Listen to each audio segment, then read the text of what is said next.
Gusto po kayong muli mga boss. Narito po tayo ngayon sa may Recto, Manila. Sako po ito ng Divisoria, Tabora Street. Kung gusto nyo pong mamili ng mga stainless na mga kitchenware at saka mga prutas na pang benta, pang wholesale, dito po din ito matatagpuan sa lugar na ito. Mura po dito. Pwede po kayong bumili ng maramihan kung mahilig kayong magtinda, magnegosyo. Dito po ito, puntahan po ito dito, dayuhin ninyo itong lugar na ito para makamura kayo ng bibilihan ng mga kailangan nyo, lalo na ngayon magpapasko. Ang daming prutas dito at saka yung mga gamit sa kusina. Pwede kayo dito dumayo, mura lang dito.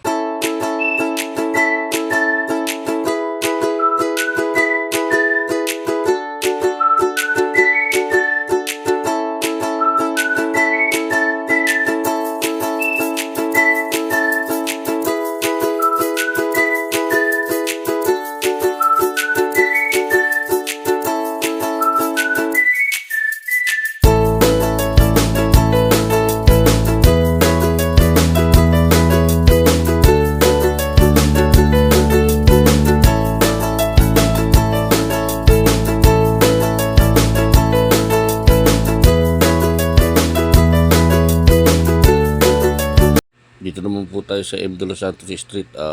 Ito po yung dulon-dulo ng Tabora. Pag kinumbak po ninyo yung lugar na yun, ito po yung lalabas. Dito po kayo lalabas sa M. De Los Santos Street. Ano na po itong lugar na ito? Ito na yung Divisoria Mall na tinatawag. Dito naman po sa lugar na ito, ang mabibili nyo po rito kung mahilig kayo nung mga shake, mga matcha, yung mga gummies, candies, wholesale din po dito. Ito po yung mga murang bilihan naman ng mga candies, mga pasalubong, mga tinapay na masasarap. Meron po dito. Mga ayan, may mga parol din. Mga wholesale din po dito. Pwede po kayo dito dumayo din sa lugar na ito. Pasyalan po ninyo ito. Gilid lang po ito ng Divisoria Mall. Puro wholesale po itong tinda dito. Pwede rin naman mag-retail. Pero kung wholesale po, talagang mura. Murang-mura dito. Dito po yung mga negosyante na mimili. Lalo na yung mga, dito rin po galing yung mga binibili nating mga plate, mga baso, yung mga baunan na ginagamit sa restaurant. Dito po yun, sa lugar na ito. Napakarami po dito. Mag-enjoy po kayo mamili. Hindi masyadong masikip yung lugar. Kasi nga, naisaayos na itong lugar na ito. Hindi na siya yung katulad dati na napakarami talagang bangga-bangga ng mga tao. Pero ngayon po, nakaayos. Malawag yung gitna. Pwede kayong maglakad. Mamasyal po kayo dito para magpapasko ngayon. Dito po kayo dumayo. Ayan po, kitang-kita nyo naman yung mga pambenta na mga gamit sa pagtitinda natin. Marami po dito.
Dito naman po sa may portion ng bandang dulo ng Rotonda de Santos, mga mabibili po natin dito, puro Christmas decor naman.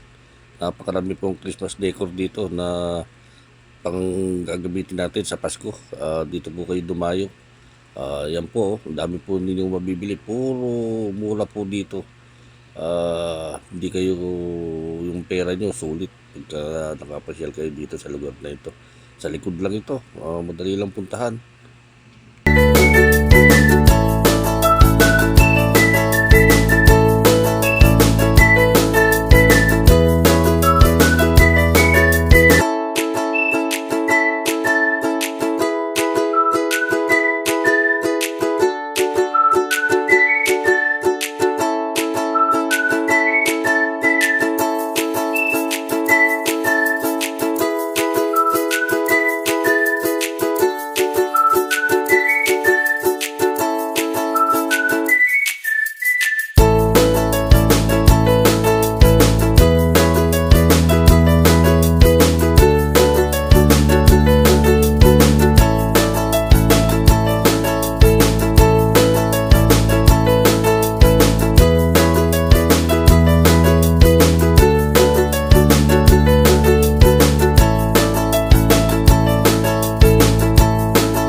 Hanggang dito na lang po ang ating video. Shoutout po sa inyong lahat ng mga manonood natin. Maraming salamat po sa inyong pagsubaybay, lalo na po yung mga sumuporta sa ating short video. Napakarami po nila. Marami po salamat sa inyo. Sana huwag kayong magsawang manood ng ating mga video. Yung mga supporters natin sa Facebook at saka yung mga tropa natin, siyempre salamat sa pagtulong. Sila yung number 1 supporters natin talaga pag may mga video tayo. God bless sa inyo lahat. Salamat.